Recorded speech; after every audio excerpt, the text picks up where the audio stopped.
I think this counts as my first unboxing video. This is an Ensign Pocket 20 for roll films. So let's have a look what's in the box. As you can see, the end of the box is broken off. Get rid of that. Inside the box I have a camera. Before I have a look at the camera, I'm going to have a look at the documents that are inside the box. So I have a guide to Ensign films. I have the original guarantee for the camera, unstamped, with a rather nice picture of the Ensign Works in Walthamstow in East London.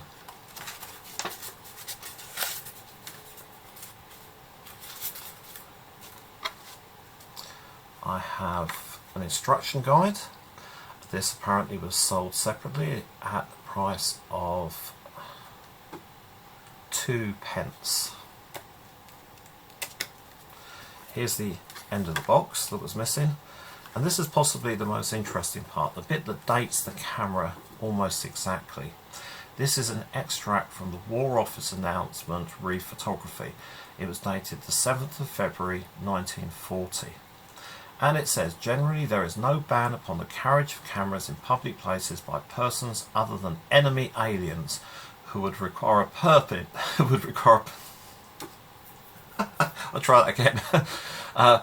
Generally there is no ban on the carriage of cameras in public places by persons other than enemy aliens who would require a permit for this purpose. Sorry, it cracks me up, the idea that there's going to be enemy aliens with permits for taking pictures of wartime facilities. Let's get rid of that as well. And here we have the case for the camera. Get rid of that. Now if I press this button, then it allows me to extend the camera lens out. So here we have the Ensign Pocket E-2. Now this video is going to be in a number of parts, and the reason for that is that when I bought the camera, I turned it over and I can see there's a number 5 in the window here. This means this camera's got a film in it. So I'm going to go and take the pictures, and then in a separate video I'm going to try and develop the film. I will then, if we get some results, I will scan the film and produce some prints for it, and then I'll do the normal walk around the camera to show people how it works. So I'm going to stop there, there's going to be a short pause, and I'm going to go out and take some pictures. So I've been out and I've taken the last 3 shots on this roll of film. One of those I know I've messed up, and I'll explain why later. But the images from the film will, if anything comes out at all, will be in a separate video. Okay, so I've got the film wound on to the end. To open the camera, I hold the camera like this and I just spring it open. Now you can see the roll of film inside. That's unfortunate, it's a C41 film. I'll have to see what I can do with that. C41 is a colour process. I was rather hoping it would be black and white. I'm going to tape it up for the moment. Right, so a walk around. To open the lens up, as I said before, I'd press this button here, and I can use the stand to pull this out here. This is an incredibly simple lens. It operates by this lever here, and I'll do that again. I don't know if you can hear a different noise when it's going up, but that's when it takes the picture. Not here, but here. I have 2 settings on here. I have instant, which is about 40th of a second, and time, which would be the equivalent of B on a modern camera.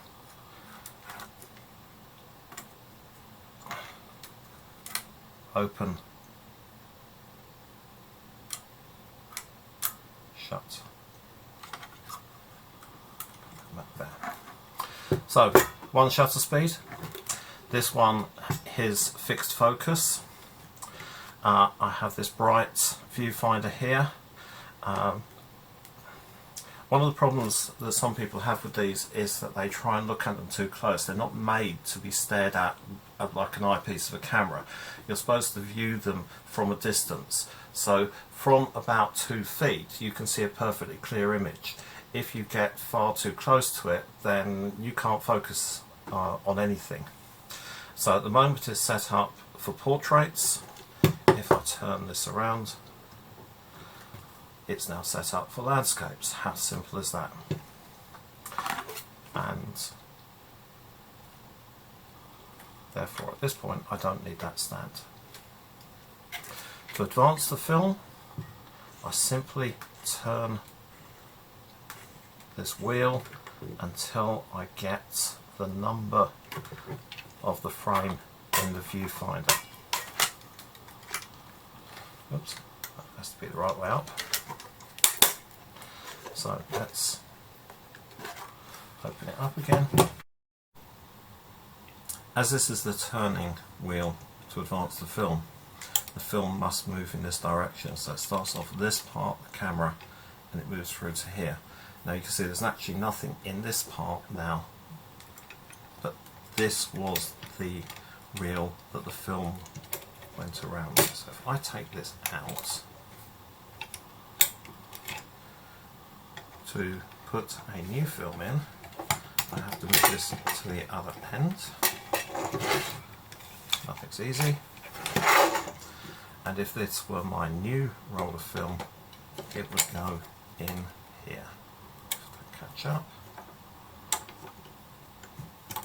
And there.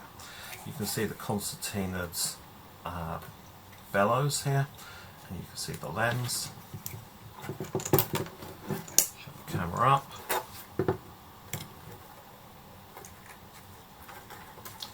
Right way up will help. So, the Ensign Pocket E-2.